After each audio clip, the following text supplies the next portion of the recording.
بسم اللہ الرحمن الرحیم وبہ نستعین وہو خیر المعین وصلی اللہ علی سیدنا محمد وآلہ الطاہرین۔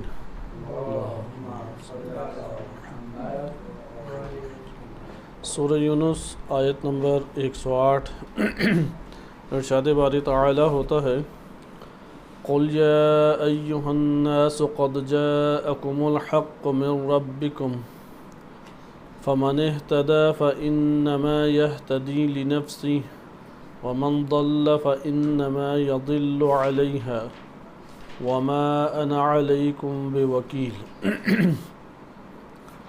اس آیت کریمہ میں ہم اس کے مطالب کو ملاحظہ کر رہے تھے اور اس کے پہلے حصے کو ہم نے قرآن کریم کی آیات کے تناظر میں دیکھا کہ اللہ تعالیٰ نے حق کو قرآن کریم نے متعدد چیزوں سے نسبت دیتے ہوئے بیان کیا ہے۔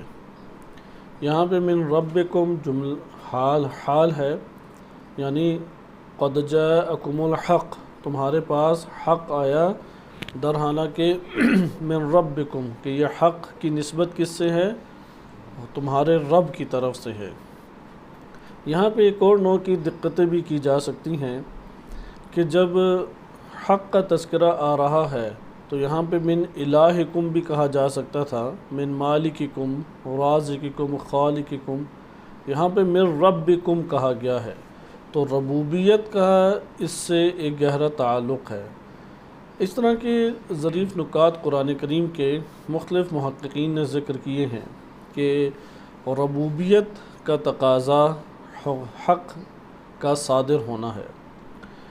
اس کے بعد ہم اگلے حصے پہ منتقل ہوتے ہیں، فَمَنِ اهْتَدَى فَإِنَّمَا يَهْتَدِي لِنَفْسِهِ کہ جس نے بھی ہدایت پائی، ہدایت کا سارا فائدہ اسی شخص کو ہے، کسی کو کوئی فائدہ اور کسی کو حاصل نہیں ہوگا۔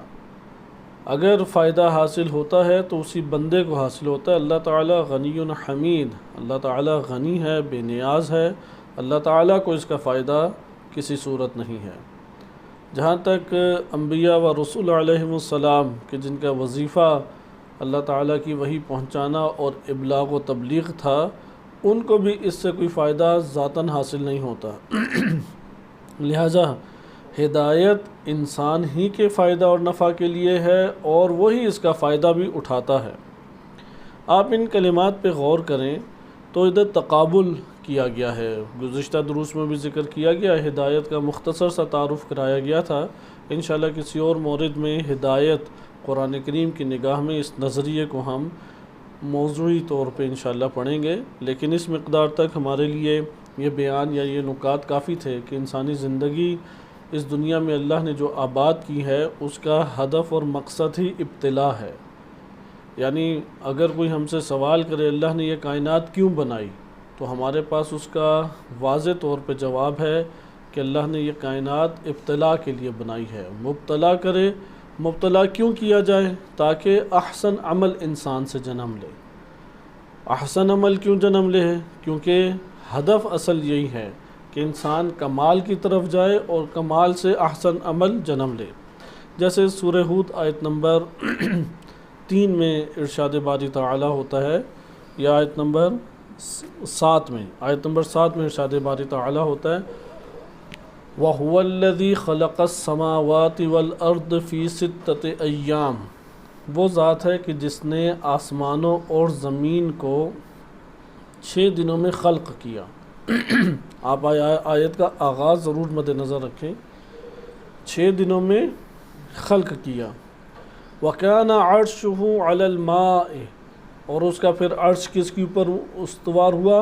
پانی کے اوپر۔ پانی یعنی کنایہ ہے حیات سے۔ جب حیات جنم لے گئی تو اس کے عرش یعنی اس کی مملکت، اس کی قدرت، اس کی تدبیر، وہ پوری کی پوری زندگانی کو شامل ہے۔ عرش جو ہے وہ آج بھی ہمارے ہاں لفظ استعمال ہوتا ہے نا اقتدار کے لیے، کرسی۔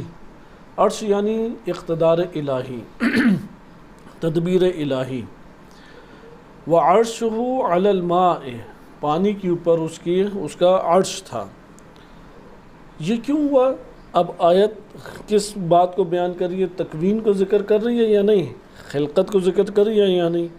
اب اس کے بعد آیت ذکر کرتی ہے لیبلوکم، یہاں پہ لام ہمیں تعلیل کی واضح طور پہ اس بات کو بیان کرتی ہے کہ خلقت، آسمان اور زمین کی خلقت کا ہدف کیا ہے؟ ابتلا ہے، مبتلا کرنا ہے لیبلوکم، تاکہ وہ تم لوگوں کو مبتلا کرے۔ کیوں مبتلا کرے؟ پھر کیا دیکھے گا اگر اللہ تعالی ہمیں مبتلا کر دے؟ ایکم احسن عملا، تم میں سے کون سب سے بہترین عمل انجام دیتا ہے، کیونکہ بہترین عمل لازمہ ہے ایک شے کا۔ کس کا لازمہ ہے بہترین عمل؟ کمال انسانی کا۔ جو جتنا کامل ہوگا اتنا احسن عمل انجام دے گا۔ مثلا جس کے جتنی زیادہ لکھنے کی پریکٹس ہوگی وہ اتنا اچھا قلم چلائے گا یا نہیں چلائے گا؟ آپ اپنی زندگی میں اوورآل اگر مشاہدہ کریں تو آپ اپنے تمام اعمال میں اس بات کو دیکھتے ہیں کہ آپ کا جو عمل بھی کمال جتنی مقدار کا حاصل کرتا ہے اتنی مقدار میں وہ احسن انجام پاتا ہے۔ لہذا ایکم احسن عملا، اللہ تعالیٰ نے یہاں پہ اس چیز کو بیان نہیں کیا کہ اللہ کے علم میں یہ بات فقط آ جائے، اللہ تعالیٰ کے علم میں تو ہے، لیکن انسان کے لیے ایک مقام، انسان کے لیے ایک نتیجہ، انسان کے لیے ایک جزا کب بنے گی؟ کہ جب اس کے عمل صادر ہوگا، باطن میں صادر ہو اور یا جسم سے صادر ہو، جس کے بھی جو مرحلہ ہے عمل کا۔ بعض اعمال ایسے ہوتے ہیں جنہوں نے باطن میں حتماً صادر ہونا ہے، جیسے اعتقاد کا مرحلہ ہے، اب یہ عمل نفسانی ہے اعتقاد۔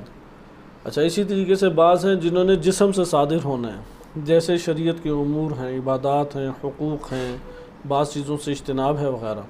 لیکن یہاں پہ احسن عملہ کس چیز کا لازمہ بن رہا ہے؟ کمال کا۔ پس بلا اگر آئے، ابتلا کیا جائے تو حاصل کیا ہوتا ہے؟ کمال۔ کمال حاصل ہو تو احسن ترین عمل انسان سے جنم لیتا ہے۔ انہی آیات کریمہ کے ذیل میں بعض جگہوں پہ روایات اہل بیت علیہ السلام آئی ہیں۔ الکافی میں روایت ہے کہ امام فرماتے ہیں کہ احسن و عمل سے مراد اکثر و عملہ نہیں ہے، کثیر عمل اللہ کو نہیں چاہیے، اصوب و عملہ ہے، صحیح ترین عمل۔ یعنی موازنہ کریں، ایک ہے کثیر عمل اور ایک ہے صحیح ترین عمل۔ کس کے اوپر نگاہ ہونی چاہیے ہماری؟ صحیح ترین عمل پہ۔ یہ نظریہ عموماً معلومات کی حد تک تو ہم رکھتے ہیں لیکن نظریے کی بنیاد پہ نہیں رکھتے۔ ہمارے معاشروں میں کثیر عمل والا وہ زیادہ نامور ہو جاتا ہے، زیادہ محنتی شمار ہوتا ہے، زیادہ مدح و ستائش اور تعریف کے قابل شمار ہوتا ہے۔ لیکن اللہ تعالیٰ کا معیار کیا ہے؟ اصوب عملہ، جس نے درست اور صحیح ترین یعنی راہ مستقیم پہ سنت رسول صلی اللہ علیہ وآلہ وسلم و ائمہ اہل بیت علیہ السلام کے مطابق عمل کو انجام دیا، اس کو کیا کہیں گے؟ احسن عملہ۔ اب جب یہ ہمارے پاس بات آئی کہ اللہ نے زمین کو بنایا ہی ابتلا کے لیے، ابتلا سے ہمیں کیا بات سمجھ آتی ہے؟ ابتلا آیا صرف اور صرف مصیبتیں ہی میں مبتلا انسان ہوتا ہے یا نعمات میں بھی مبتلا ہوتا ہے؟ یعنی ابتلا کا لفظ آئے تو فقط مصیبتیں ذہن میں آنی چاہیے یا نعمات اور مصیبتیں ہر دو؟ کیا ذہن میں آنا چاہیے؟ ہر دو۔ صحیح ہے، اللہ تعالیٰ نے نعمات بھی اسی لیے دی ہیں تاکہ انسان تکمیل کی طرف جائے، اپنے وجود کے نقص کو ختم کرے، اور اللہ تعالیٰ نے جو مصائب رکھے ہیں ما اصاب من مصیبت الا باذن اللہ، تو یہ اللہ تعالیٰ نے کیوں مصیبتیں رکھی ہیں؟ یہ بھی انسان کے کمال کے لیے، تکمیل کے لیے۔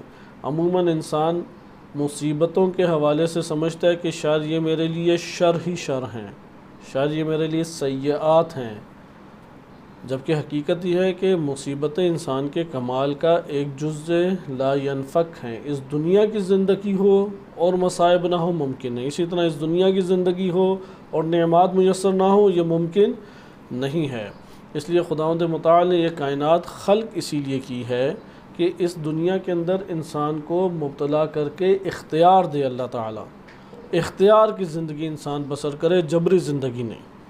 اور اس اختیار کی زندگی میں اللہ نے کئی طرح سے رہنمائی فرمائی ہے۔ مثال کے طور پہ اللہ تعالیٰ نے انسان کو عقل دی، یہ باطنی رہنمائی ہے۔ اللہ تعالیٰ نے انسان کو فطرت دی، یہ باطنی رہنمائی ہے۔ اللہ سبحانہ و تعالیٰ نے بیرونی طور پہ انبیاء و رسول اور اسی طریقے سے کتب الہیہ کو نازل کیا، یہ بیرونی ہدایت ہے، یا عبرت اللہ نے رکھ دی، حوادث رکھ دیے، توجہ مختلف چیزوں کی طرف کرا دی۔ یہ سب کے سب اسباب کیوں بنائے گئے ہیں؟ تاکہ رہنمائی اور ہدایت حاصل کرے۔ اب یہاں پہ سوال پیدا ہوتا ہے، اگر ایک انسان ہدایت حاصل نہ کرے وہ کس کا نقصان کر رہا ہے؟ مثلا ہم یہاں پہ ایک ماحول تیار کریں، وسائل کو مہیا کریں، اگر ایک فرد تعلیم حاصل نہیں کر رہا وہ کس کا نقصان کر رہا ہے؟ وہ بنیادی طور پہ اپنا نقصان کر رہا ہے، کسی کا بھی نہیں، کیونکہ وہ عمر کے دن اس کے بہت تیزی سے گزر جائیں گے، وہ تو زیادہ دیر رہنے والے نہیں ہیں۔ یعنی سب سے زیادہ انسانی پوری زندگی میں سب سے مختصر دور انسان کا وہ بچپنا ہے اور جوانی ہے، یہ دو دور سب سے چھوٹے ہیں۔ یعنی بچپنے کو بھی آپ لے لیں، پیدا ہوتا ہے اس وقت سے لے کے 13-14 سال، اگر ممیز عمر کو آپ شمار نہ کریں۔ اسی طرح جوانی بھی 15 سے 20 سال ہے، اس اوپر جوانی نہیں ہے، اس کے بعد تو اس کی باؤنڈری لائن ختم ہونا شروع ہو جاتی ہے جوانی کی، اور آثار بڑھاپا عیاں ہونے لگ جاتے ہیں۔ لہٰذا آپ نے ملاحظہ کیا کہ یہ زندگی کے جو ہمیں زمین کے اوپر اللہ تعالیٰ نے ایام دیے، اس حقیقت کو پہلے انسان سمجھے کہ یہ اللہ تعالیٰ نے دنیا آباد ہونے کے لیے نہیں بنائی، اس کا بار بار تکرار کرنا چاہیے، بار بار اپنے آپ کو تذکر دیں کہ یہ دنیا اللہ نے آباد ہونے نہیں برباد ہونے کے لیے بنائی ہے۔ اللہ نے اس دنیا کو فنا ہونے کے لیے بنایا ہے، اللہ تعالیٰ نے اس دنیا کو آرام اور سکون کے لیے نہیں، اذیت اور مصیبت کے لیے۔ یعنی ایک پہلو اس کا سکون ہے تو دوسرا پہلو حتماً اذیت ہے اس کا۔ یعنی کائنات رہنے سہنے کے لیے نہیں ہے، ہمیشگی کے لیے نہیں ہے، بلکہ کائنات کو کیوں خلق کیا گیا ہے؟ اس لیے کہ آزمائش لے۔ بعض لوگ ہیں جو اسے فقط مصیبت کی نگاہ سے دیکھتے ہیں، یہ بھی غلط ہے۔ بعض ہیں جو اسے فقط نعمات، راحت اور سکون کی نگاہ سے دیکھتے ہیں، یہ بھی غلط ہے۔ ہر دو تفکر غلط ہے۔ حقیقت کیا ہے اس دنیا کی؟ ابتلا، اور یہ قرآن کریم کا موقف ہے، ابتلا۔ ابتلا کیوں ہے؟ تاکہ کمال کا حصول ہو۔ کمال کیا ہے؟ وہ بنیادی ترین ہدف ہے کہ جس کو اللہ تعالیٰ نے برپا کرنا چاہا ہے انسان کی زندگی میں۔ اور یہ کمال کس طرح سے حاصل ہوگا؟ ہدایت کے ذریعے سے حاصل ہوگا۔ ہدایت حاصل نہیں کرے گا تو اسے یہ حاصل نہیں ہوگا۔ اور اگر انسان ناقص رہ جائے تو اس نے اپنا نقصان کیا، کسی اور کا نقصان نہیں کیا۔ اس جگہ پہ آئیں فمن اہتدی، یہ مطلب ہمارے لیے آشکار ہو گیا۔ اب اللہ تعالیٰ نے ابتلاءات جو اس دنیا کے اندر رکھی ہیں ان کو نعمات کو مصائب کے ساتھ اور مصائب کو نعمات کے ساتھ خلط کر دیا ہے، جدا جدا نہیں ہے۔ یعنی مجبور ہیں کہ نعمت کو اٹھائیں اور اسی نعمت میں پھر مصیبت بھی اللہ نے رکھ دیا۔ یعنی مجبور ہے انسان جو ہے وہ اولاد سے تعلق پیدا کرے، یہی اولاد کا ٹوٹنا یا بچھڑنا وہ کیا بن جائے گا؟ مصیبت۔ صحت کو پانا نعمت ہے، مجبوری ہے، لیکن یہ نعمت کا چھن جانا، مرض کا آ جانا کیا بن جائے گا؟ انسان کے لیے ایک مصیبت بن جائے گی۔ آپ پوری کائنات میں ہر شے کا جائزہ اس اعتبار سے لے سکتے ہیں، لیکن فلسفہ کائنات، اللہ تعالیٰ نے کائنات کو اصلاً اس لیے خلق نہیں کیا کہ یہ اذیتوں اور مصیبتوں کی ایک جگہ بن جائے۔ یا اللہ تعالیٰ نے انسان کو اذیت دینی چاہی تھی تو چلو جہنم بنا دی، یہ زمین بنا دی۔ یا اللہ تعالیٰ نے فقط نعمات کے لیے خلق نہیں کیا، بلکہ کیا کس لیے خلق کیا؟ لِيَبْلُوَكُمْ أَيُّكُمْ أَحْسَنُ عَمَلًا۔ اب احسن عملہ کے لیے ہدایت چاہیے، اس لیے قرآن کریم آ کے کہتا ہے کہ فَمَنِ اهْتَدَىٰ فَإِنَّمَا يَهْتَدِي لِنَفْسِهِ، جس نے بھی ہدایت حاصل کی اس نے اپنے آپ کے لیے ہدایت یافتہ ہوا ہے، اس کا کسی اور کو فائدہ نہیں پہنچے گا۔ یہ تو انسان کے اس دنیا میں فردی اور اجتماعی اللہ نے جو تعلقات استوار رکھے اس کی بنیادی وجہ یہ ہے کہ اس کائنات کے اندر زندگی بسر کر سکے، نہ کہ یہ ہے کہ اب اس کے لیے جیسے ہمارے معاشرے نے ایک فہرست دے دی ہے، جب آپ کنوارے ہو یعنی شادی شدہ نہیں ہو تو آپ کی ساری توجہ اپنی ذات اور اپنی شخصیت کی طرف ہونی چاہیے۔ جب آپ کی شادی ہو گئی تو ہر چیز سے بالا تر آپ کا گھرانہ ہونا چاہیے۔ نہیں، انسان کے لیے ہر چیز سے بالا تر، جیسے آغا طباطبائی رحمۃ اللہ علیہ کا جملہ ہے کہ ہم تزکیہ نفس سے بڑھ کر کوئی اور اہم ترین کام اس کائنات کے اندر نہیں رکھتے۔ سب سے اہم ترین کام کیا ہے؟ تزکیہ نفس ہے۔ اور انسان جب یہ گھرانہ آباد کرتا ہے یا اپنی انفرادی زندگی پہ غور و فکر کرتا ہے، اس بات کو آرام سے جان لیتا ہے۔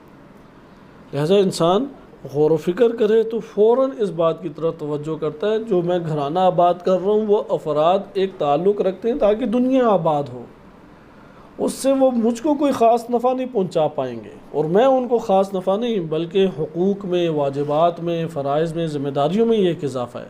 وہ ذمہ داریاں بھی کمال کا سبب ہیں، وہ ذمہ داریاں ایک طرف سے نعمت ہے، دوسری طرف سے زحمت ہیں۔ تو خلاصہ یہاں پہ یہ نکلتا ہے کہ انسان ہدایت کے بغیر کامل نہیں ہوتا، اور کامل ہو یا ناقص ہو فائدہ اس کو اپنے آپ کو ہی ہے، کسی اور کو اس سے کوئی نقصان نہیں پہنچتا۔ یہاں پہ ایک موازنہ ہے، وَمَنْ ضَلَّ فَإِنَّمَا يَضِلُّ عَلَيْهَا، اور جو گمراہ ہوا تو وہ کس کے سر کے اوپر اس کی گمراہی آئے گی؟ اسی کے اپنے سر کے اوپر ٹوٹے گی۔ یہ انسان کے حالات اندر سے مختلف ہیں۔ مثلا اگر کوئی بے معرفت رہ گیا وہ خود ہی اس کا نقصان اٹھائے گا، اگر کوئی غافل رہ گیا وہ خود ہی اس کا نقصان اٹھائے گا، کسی اور کو اس کا نقصان نہیں ہوگا۔ وَمَا عَلَيْكُمْ بِوَكِيلٍ، اور میں تمہارے اوپر کوئی وکیل بنا کے نہیں بھیجا گیا، تم لوگوں کا وکیل اللہ نے مجھے بنا دیا کہ ساری چیزیں تم نے میرے سپورٹ کی ہو، نہیں، میرا کام صرف ابلاغ ہے۔ یہاں پہ ہم ایک اور تناظر میں آیت کا جائزہ لیتے ہیں۔ قرآن کریم نے بعض اعمال ذکر کیے ہیں جس میں لنفسہی کی تعبیر اختیار کی ہے، صحیح ہے؟ وہ اعمال حقیقت میں انسان یہ سمجھتا ہے کہ شاید دوسرے کو فائدہ ہے۔ مثلا نماز کا کہا جائے، نماز پہ ٹائم پہ اٹھایا جائے، تو وہ یہ سمجھتا ہے کہ شاید اس بندے کو کوئی مجھ سے ہے کہ یہ میں پڑھ لوں تو ایک دفعہ، یا دعا میں پڑھ لوں تو ٹھیک ہے یار یہ لوگ اپنا فائدہ اٹھا لیں۔ نہیں، کسی کو بھی فائدہ نہیں ہے، یہ اسی شخص کو، اسی بندے کو فائدہ ہے۔ لہٰذا لنفسہی کر کے قرآن نے بعض اعمال ذکر کیے ہیں اور اس کا تقابل کیا ہے اس کے برعکس ہے۔ مثلا ہدایت کا مد مقابل کیا ہے؟ گمراہی۔ اس طرح سے 6-7 اعمال ہیں۔ یہ بڑا دلچسپ تقابل ہے، اگر آپ اس کے اوپر غور کریں گے اپنی زندگیوں میں تو آپ کو اس کے بڑے خوبصورت نتائج سامنے آئیں گے۔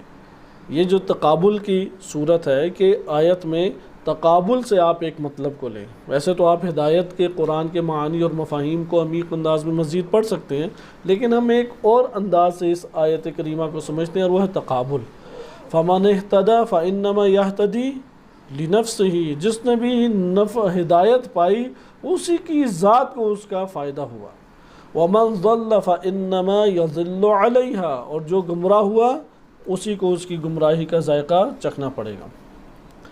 ہم ترتیب سے تیزی سے اس تقابل کو مطالعہ کرتے ہیں اور پھر اختتام آیت کو بھی اسی انداز میں دیکھیں گے کہ بعض ایسی چیزیں ہیں کہ جو لوگ سمجھتے تھے کہ انبیاء و رسول کا وظیفہ ہے، لیکن قرآن نے آ کے اس کی نفی کی ہے۔ یعنی انبیاء اور رسول کے بارے میں لوگوں کا ایک فہم ہوتا ہے۔ میں مثال ادھر آپ کی خدمت میں دوں، اگر ہم نے آج کے دن کسی کو عرفان کی بلندیوں پہ عملاً اور انسانی بزرگ مقامات کے اوپر دیکھنا ہو تو ہم اس کے بارے میں کیا اپنے نفس میں تقاضا رکھتے ہیں؟ سوچیں ایک دفعہ۔ یعنی یہاں پہ قم میں کوئی فرد ہے، 3-4 بندے ہیں جن کے بارے میں ہے کہ بہت پہنچے ہوئے بزرگ ہیں اور بڑے کمال کے اوپر پہنچے ہوئے ہیں۔ آپ ان کی بارگاہ میں حاضر ہو کے کس چیز کو جج کرنا چاہیں گے، کس چیز کو مشاہدہ کرنا چاہیں گے جس سے آپ کے لیے یہ ثابت ہو کہ یہ بہت پہنچی ہوئی اور عظیم مرتبے کے اوپر فائز شخصیت ہیں؟ وہ کیا ہیں چیزیں؟ مثلا دیکھے بغیر آپ کے بعض حالات بیان کر دینا، متاثر ہوں گے یا نہیں؟ صحیح ہے؟ اسی طریقے سے بعض چیزوں کو آنن فانن تبدیل کر دینا، انسان متاثر ہوگا یا نہیں؟ اس کا فرشتہ صفت نکلنا، انسان متاثر ہوگا یا نہیں؟ یعنی آپ اپنے نفس میں جھانک کے دیکھیں۔ تو میں آپ کو اس لیے بیان کر رہا ہوں کہ اس اینگل سے آپ ذرا اپنا جائزہ لیں اور معاشرے کی سوچ کا جائزہ لیں تو آپ کو قرآن کی بات بہتر سمجھ آئے گی۔ مثلا آپ کو خبر ملتی ہے ایک فلاں بڑی شخصیت ہے قم میں یا نجف میں، اور وہ بہت پہنچی ہوئی بزرگ شخصیت ہے، آپ اس کی شخصیت کا جائزہ اس کی اگر خدمت میں پہنچیں تو کس اعتبار سے اس کا جائزہ لیں گے؟ مثلا آپ کو اس کے پاس رہنا پڑے، آپ کیا کیا چیزیں اس کی نوٹ کریں گے؟ کیا کیا نوٹ کریں گے اس کی چیزیں؟ اخلاق اس کا دیکھیں گے. اور دوسرا یہی تھا جو مثلاً بغیر بتائے دل کا حال رکھنا یا انسان کا بغیر یعنی کرشمے کچھ دکھائے ہو، کچھ کرشمے دکھائیے، تقاضا کریں گے یعنی دعا کا مستجاب ہونا ہے. دعا کرے تو فوراً ہی ویسا عمل صادر ہو جائے. بڑے بڑے لوگوں کا اس کے پاس آنا، گاڑیوں کی لائنیں لگے رہنا، متاثر ہوں گے یا نہیں ہم لوگ؟ تو انبیاء سے بھی یہی تقاضا وہ معاشرہ کرتا تھا. وہ کہتا تھا یہ کیسا نبی ہے، یہ غریب فقیر نظر آتا ہے، نہ کوئی امیر آتا ہے، نہ کوئی یہ چیز تبدیل کر کے دیتا ہے، نہ یہ فرشتہ بنتا ہے ہمارے سامنے، نہ آس پاس فرشتے نظر آتے ہیں. لوگ اصل میں اس نگاہ سے دیکھتے ہیں. قرآن نے آ کے انکار کیا کہ نبی کو اللہ نے یہ کرشمے دکھانے نہیں بھیجا. نبی کو کس سے پہچانو؟ روایات میں بھی آیا ہے. اس لیے قرآن نے نبی کی پہچان کا طریقہ بتایا ہے. یعنی جب ہم قرآن سے ہدایت حاصل نہیں کرتے اور اپنے نظریات بنا کے قرآن کے اوپر اس کو حاکم کرتے ہیں تو مسائل یہاں پہ بگڑتے ہیں. اب دیکھیں ہم نے خود ساختہ بنائے ہوئے ہیں نظریات، معاشرے کے بھی ایسے ہی بنے ہوئے ہیں. معاشرے کے تو ہم سے بہت قوی ہیں. کچھ تو آپ اچھے معیارات بتا دیں گے جیسے اخلاق کا اچھا ہونا ہے، صحیح ہے، لیکن معاشرے کی طرف آئیں وہ تو دیکھے گا اس چیز کو کہ یہ کیا غیبی خبریں بتاتا ہے، یہ کیسے میرا ایک آن میں مسئلہ حل کر دیتا ہے. تو ایک آن میں تو مسئلہ کسی کا بھی حل نہیں ہوتا تھا انبیاء علیہ. اس لیے انشاءاللہ تعالی ہم اس کو بعد میں دیکھیں گے. تقابل والا مسئلہ حل کر لیں. وما انا علیکم بوکیل، اس کو ہم اس تناظر میں دیکھیں گے کہ معاشروں کی کیا نگاہ انبیاء کے لیے رہی ہے، اور اسی نگاہ کی وجہ سے ہمارے ہاں جو مثلا قرآن کریم انشاءاللہ آئے گا کہ تبلیغ کے اعتبار سے کہ پہلی چیز ہے کہ وہ اللہ تبلیغ حق کرے، حق کو بیان کرے. یا روایات میں آیا کہ نبی کو پہچانو امر بالمعروف و نہی عن المنکر سے. وہ امر بالمعروف و نہی عن المنکر کرتا ہے یا نہیں؟ یہ اس کے ان کرشموں سے بڑھ کر ہے اور معجزات سے بڑھ کر ہے کہ جو دکھاتا ہے. جیسے کہ آپ روایات میں پڑھ چکے ہیں کہ عیسیٰ علیہ السلام نے کس زبانی امام معصوم نے بیان فرمایا کہ حضرت عیسیٰ علیہ السلام نے فرمایا کہ میں نے نابینا کو بینا کرنا چاہا کر دیا، میں نے مردے کو زندہ کرنا چاہا زندہ کر دیا، لیکن ٹیڑھے دل احمق کو سیدھا کرنا چاہا اس احمق کو میں سیدھا نہیں کر سکا. یعنی ادھر معجزات چل گئے، اس نادان اور احمق کو سیدھا کرنا چاہیے اس میں نہیں کوئی چلے گا. لہٰذا یہ جو سمجھتے نا امام معصوم آ گئے تو یہ بالکل ٹھیک ہو جائے گا، ایسا قطعا نہیں ہوگا. لہٰذا اس آیت کو بہرحال ہم اس کو بعد میں دیکھتے ہیں کہ لوگوں کی نگاہ انبیاء و رسول یا بزرگ ہستیوں کو دیکھنے کی اور معیارات کی کیا ہے. آپ یہ قرآنی اہم موضوع ہے جو ہماری زندگی سے مربوط ہے. ہم بعض اوقات ایسے نظریاتی دقتوں میں چلے جاتے ہیں کہ اس سے ثمرہ نہیں لے پاتے، جبکہ قرآن کریم واضح طور پہ زبان استعمال کرتے ہوئے انبیاء کے وظائف اور تقابل کر کے بتا رہا ہے کہ لوگوں کی سوچیں کیا ہیں اور اللہ تعالیٰ نے کس اعتبار سے نبی کو بھیجا ہے. اس پہلو کو لوگ قبول نہیں اندر سے کر رہے کیونکہ اچھا صرف امر بالمعروف و نہی عن المنکر، صرف وہی کا تابع ہونا. تو کہتے ہیں ہاں میں صرف وہی کا تابع ہوں. جیسے اس سے اگلی آیا آپ دیکھیں آیت نمبر 109 کی ہے وَاتَّبِعْ مَا يُوحَى إِلَيْكَ وَاصْبِرْ. آپ کہیں گے یار اب بھی صبر ہی کرو، ہمارے لیے صبر ہی رکھ دیا ہے، ہم نہیں فقیر ہونا ہے، غریب ہونا ہے، مصیبتیں جھیلنی ہیں اور صبر ہے. پھر شک پڑ جائے گا پتہ نہیں یہ ہے بھی یا نہیں بزرگ شخصیت. اس لیے وَاصْبِرْ آخری آیت جو 109 ہے وہ حقیقت انبیاء کو آشکار کرتی ہے، حقیقت رسول اللہ صلی اللہ علیہ وسلم کا قرآنی حقیقت کو رسول اللہ کے آشکار یہ آیات کرتی ہیں. ہم تیزی سے تقابل کو انشاءاللہ دیکھیں کہ کیا تقابل کن کن اعمال میں ہیں. پہلا تقابل جو قرآنی آیات کی ہم ترتیب سے چلتے ہیں صورتوں کی ترتیب سے. سورہ انعام آیت نمبر 104 میں ارشاد باری تعالی ہوتا ہے قَدْ جَاءَكُمْ بَصَائِرُ مِن رَبِّكُمْ، تمہارے رب کی جانب سے بصائر کا مجموعہ، بصیرتوں کا مجموعہ آیا ہے. بصارت اور بصیرت میں فرق ہے. جو آنکھوں سے دیکھا جاتا ہے اسے کیا کہتے ہیں؟ بصارت. اور جو غور و فکر کی آنکھ سے اور دل کی آنکھ سے، عقل و شعور کی آنکھ سے دیکھا جاتا ہے اسے کیا کہتے ہیں؟ بصیرت. یعنی آیا قرآن کریم کی آیت ایک آن میں سارے ایک ہی نگاہ سے پڑھیں تو فوراً سمجھ آ جائے گی یا نہیں؟ اس کے لیے بصیرت چاہیے، عقل و شعور کا فعال اور متحرک کرنا ضروری ہے. قَدْ جَاءَكُمْ بَصَائِرُ مِن رَبِّكُمْ اچھا ٹھیک ہے، بس بصائر آ گئے، بصیرتوں کا مجموعہ رب کی طرف سے آ گیا، پھر فمن ابصر فلنفسہ، پہلا آپ جان لیں جو صاحب بصیرت ہوا اس نے خود کو فائدہ دیا، ومن عمی فعلیہا، تو یہ اسی کے اوپر آئے گا، جو نابینا ہوا وہ خود ہی اس کا خمیازہ بھگتے گا۔ فمن ابصر فلنفسہ ومن عمی فعلیہا وما انا علیکم بحفیظ، میں تمہاری حفاظتوں کے لیے معمور نہیں کیا گیا کہ اب میں تمہاری حفاظتیں ادھر کرنے لگوں، صحیح ہے، وما انا علیکم بحفیظ، بس یہ پہلا ہے۔ اس کو انشاءاللہ تعالی آپ خود قرآن کریم کی آیات کے تناظر میں دیکھیں کہ ابصرہ اور عمیہ ان دونوں کا تقابل ہے۔ جو آنکھوں والا ہوتا ہے اور جو نابینا ہوتا ہے کبھی بھی برابر نہیں ہے۔ نابینا اپنی زندگی میں اس ایک نقصان کی وجہ سے کئی ہزار نقصان جھیلتا ہے، ایسا ہے یا نہیں؟ صرف اس آنکھ کے ضائع ہونے کی وجہ سے کئی ہزار نقصانات کو جھیلتا ہے یا نہیں جھیلتا؟ اسی طرح آنکھیں ہونا اگرچہ ایک نفع ہے، لیکن اس نفع کی وجہ سے کتنے نفع اٹھاتا ہے، وہ بے شمار نفع اٹھاتا ہے۔ یہ قرآن نے ایک تقابل کیا کہ جو قرآن نے بصیرتیں بھیجی اسے لے لو۔ دوسرا تقابل ہے ہدایت کا۔ ہدایت کا تقابل 5-6 آیات میں آیا ہے، میں تیزی سے صرف آیات آپ کی خدمت میں پڑھ دیتا ہوں۔ سورہ اسراء آیت نمبر 15 میں ارشاد ہوتا ہے فَمَنِ اهْتَدَى فَإِنَّمَا يَهْتَدِي لِنَفْسِهِ، جو ہدایت یافتہ ہوا وہ اپنے لیے ہدایت یافتہ ہوا، خود فائدہ اٹھائے گا۔ وَمَنْ ضَلَّ فَإِنَّمَا يَضِلُّ عَلَيْهَا، اور جو گمراہ ہوا وہ خود گمراہی اٹھائے گا۔ وَلَا تَزِرُ وَازِرَةٌ وِزْرَ أُخْرَى، کوئی بوجھ اٹھانے والا دوسرے کا بوجھ نہیں اٹھائے گا۔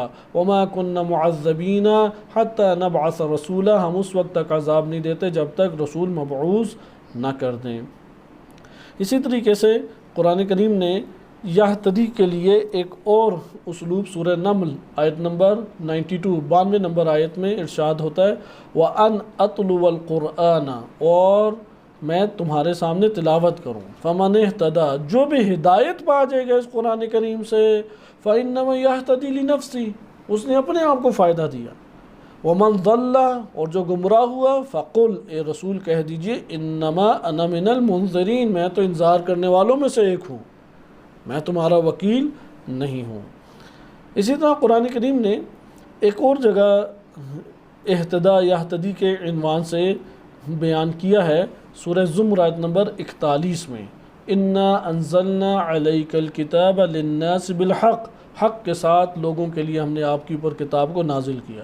فَمَنِ اهْتَدَى، جو ہدایت پا گیا، فَلِنَفْسِهِ، اسے خود اس کا فائدہ۔ وَمَنْ ضَلَّ فَإِنَّمَا يَضِلُّ عَلَيْهَا، اور جو گمراہ ہوا وہ اپنے اوپر ہی اس گمراہی کا خمیازہ بھگتے گا۔ وَمَا أَنْتَ عَلَيْهِمْ بِوَكِيلٍ، اور آپ ان کے اوپر وکیل نہیں بنائے گئے۔ یہ دوسرا ہمارے پاس عمل ہو گیا کہ جس کو قرآن نے لنفسہ سے تعبیر کی ہے۔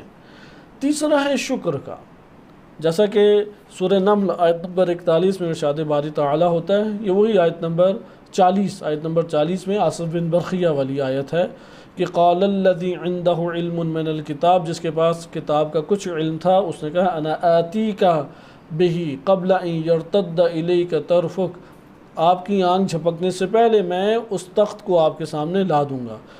فلما رآہ مستقرا، اور جب اس نے دیکھا تو سامنے آ گیا، عندہ، ان کے سامنے وہ تخت آ گیا۔ قال ھذا من فضل ربی، یہ قوت اور قدرت اور ولایت میرے رب کا فضل ہے۔ لیبلونی اشکر ام اکفر، کہ میں شکر گزار بنوں یا اللہ کا ناشکرہ بندہ۔ اب یہ آگے دیکھیں ومن شکر، اگر کوئی شکر گزار اللہ کا بندہ بنتا ہے، لنفسہ فانما یشکر لنفسہ، تو اس نے اپنے آپ کو ہی اس شکر کا فائدہ اسی کو ہوگا۔ ومن کفر، اور جس نے اللہ کا انکار کیا یا ناشکری کی، فان ربی غنی کریم، تو میرا رب غنی ہے، بہت عظیم، کریم، نفیس، انتہائی اللہ سبحانہ وتعالی بلند ہستی ہے اور غنی ہے۔ یہ ہمارے پاس تیسرا ہو گیا جو تقابل ہے۔ چوتھا تقابل کہ سورہ عنکبوت آیت نمبر 6 میں ارشاد باری تعالی ہوتا ہے وَمَنْ جَاهَدَ فَإِنَّمَا يُجَاهِدُ لِنَفْسِهِ، جس نے بھی راہ الہی میں سخت کوشش کی، لیکن جو سخت کوشش نہیں کرتا وہ کچھ بھی حاصل نہیں کر پاتا۔ انسان سمجھتا ہے کہ میں عام زندگی بسر کروں گا۔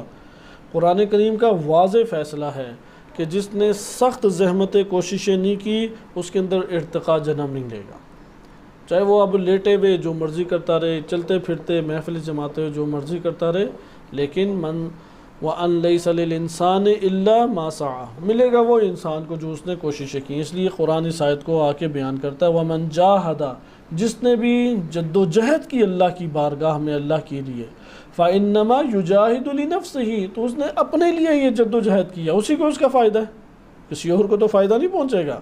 ان اللہ لغنی عن العالمین، اللہ تمہاری اس عبادات جد و جہد اور ہر چیز سے، عالمین سے اللہ مستغنی اور غنی ہے۔ اسی طرح یہ جو شکر والی آیات ہیں یہ کئی جگہوں پہ ہیں، سورہ لقمان آیت نمبر 12 میں بھی یہ آیت آئی ہے کہ جس میں شکر کا بیان ہے وَمَن يَشْكُرْ فَإِنَّمَا يَشْكُرُ لِنَفْسِهِ وَمَن كَفَرَ فَإِنَّ اللَّهَ غَنِيٌّ حَمِيدٌ، کہ جس نے بھی شکر کیا، شکر گزار بنا، اسی کو اس کا فائدہ ہے، اور اللہ جس نے کفر کیا اللہ غنی حمید ہے۔ اسی طرح ایک اور تقابل ہے، پانچواں تقابل آپ کہہ سکتے ہیں، سورہ فاطر آیت نمبر 18 میں ہے۔ آیت نمبر 18 میں صرف وہ حصہ پڑھ دیتا ہوں، آخری حصہ ہے وَمَن تَزَكَّى، جس نے بھی تزکیہ نفس کیا، وَمَن تَزَكَّى، سورہ فاطر آیت نمبر 18، ہم میں سے جس نے بھی تزکیہ نفس کیا فَإِنَّمَا يَتَزَكَّى لِنَفْسِهِ، اسی کی ذات کو اس تزکیہ نفس کا فائدہ ہے، وَإِلَى اللَّهِ الْمَصِيرُ، اور اللہ ہی کی طرف لوٹ کے ہم نے جانا ہے۔ ادھر بھی آپ نے ملاحظہ کیا کہ جس شخص نے بھی تزکیہ نفس کیا اسی کو فائدہ ہے۔ اسی طرح چھٹا ہمارے پاس آ جاتا ہے عمل، سورہ فصلت آیت نمبر 46 میں ہے، اور سورہ جاسیہ آیت نمبر 15 میں بھی یہ آیت تکرار ہے ابتدائی حصے کے اعتبار سے، کہ ارشاد باری تعالیٰ ہوتا ہے من عمل صالحا، جس نے بھی صالح عمل انجام دیا فلنفسہ، تو وہ اس نے اپنے لیے انجام دیا، اسی کو اسے فائدہ ہوگا۔ ومن اساء، اور جس نے برائی کو انجام دیا فعلیہا، اس کا خمیازہ اور اس کا نقصان اسی کی گردن پر آئے گا۔ وما ربک بظلام للعبید، آپ کا رب جو ہے وہ اپنے بندوں کے اوپر کبھی بھی ظلم نہیں کرتا، اس لیے یہ نہ کہو کہ جہنم کی آگ جو ہے وہ اللہ نے میرے اوپر ڈال دی، نہیں، تم نے اپنی برائیوں سے خود یہ آگ لگائی تھی۔ اسی طرح سورہ جاسیہ میں ومن عمل صالحا فلنفسہ، جس نے بھی عمل صالح انجام دیا اس نے خود کو فائدہ دیا۔ ومن اساء فعلیہا، اور جس نے برا عمل انجام دیا وہ اسی کی گردن پہ۔ ثم الی ربکم ترجعون، پھر تم اپنے رب کی طرف پلٹا دیے جاؤ گے۔ ان میں سے ایک اور ہمارے پاس لنفسہ کے اعتبار سے بنتی ہے، وہ ہے ظلم کی بات، کہ قرآن میں ظلم کو فَمِنْهُمْ ظَالِمٌ لِنَفْسِهِ، سورہ فاطر آیت نمبر 32 میں ہے، کہ ان میں سے بعض ہیں کہ جو اپنے اوپر ظلم کرتے ہیں، یعنی ان کا ظلم انہی کی گردن کے اوپر آئے گا۔ یا اسی طرح سورہ صافات آیت نمبر 113 میں بھی ہے کہ اگر کسی نے ظلم کیا ہے تو وہ اسی کے اوپر ہے، وَظَالِمٌ لِنَفْسِهِ مُبِينٌ، اور وہ جو ظلم کرے گا وہ کس کے اوپر آئے گا؟ اسی کے لیے یہ شمار ہوگا۔ یہ ہمارے پاس وہ تقابل تھا کہ جو قرآن کریم نے اس اعتبار سے ذکر کیا ہے، مثلا بصارت ہے، یعنی بینا اور نابینا ایک مجموعہ بنتا ہے، نمبر 2 ہدایت اور گمراہی دوسرا مجموعہ، نمبر 3 شکر اور کفر تیسرا مجموعہ، نمبر 4 جہاد سخت کوشش کرنا اور کوشش نہ کرنا، نمبر 5 ہمارے پاس بنتا ہے کہ جس نے تزکیہ نفس کیا اور جس نے تزکیہ نفس نہیں کیا، اور چھٹا عمل صالح کے اعتبار سے عمل صالح کا تقابل کس سے کیا گیا ہے؟ عمل سیئہ سے کیا گیا ہے۔ اور ساتواں ہم ایک زمرے میں کہہ سکتے ہیں اس میں ظلم ہے، کہ جو بھی ظلم کرتا ہے وہ اسی کی گردن کے اوپر آتا ہے۔ یہ قرآن کریم میں ایک تقابل تھا، اس کی اب تشریحات ہیں۔ اس کی ایک تشریح ہے جو قرآن کریم کے ذیل میں ہمارے سامنے آیات کو بیان کر کے کی جا سکتی ہے، کہ جنہوں نے مثلا بصیرت سے کام لیا، ہدایت حاصل کی، جہاد کی، اللہ کی بارگاہ میں خوب جد و جہد کی، اور شکر گزار اللہ کے بندے بنے، تزکیہ نفس کیا، اللہ نے اس کے لیے جنتیں رکھی ہیں، اس کے لیے فوز عظیم ہے، اس کے لیے کامیابی اور فلاح رکھ دی۔ اور اس کا پھر تقابل ہم کریں گے جو اس کے بدلے میں گمراہ ہوئے، کفر جنہوں نے کیا، جو اللہ کے ناشکرے بندے بنے رہے، یا عمل سیئہ کہ ان کے لیے جہنم ہے اور یہ تکالیف ہے۔ یہ ایک تشریح ہے۔ مفسرین عموماً قرآن بالقرآن کے اعتبار سے اسی طرح تشریح کو بیان کرتے ہیں۔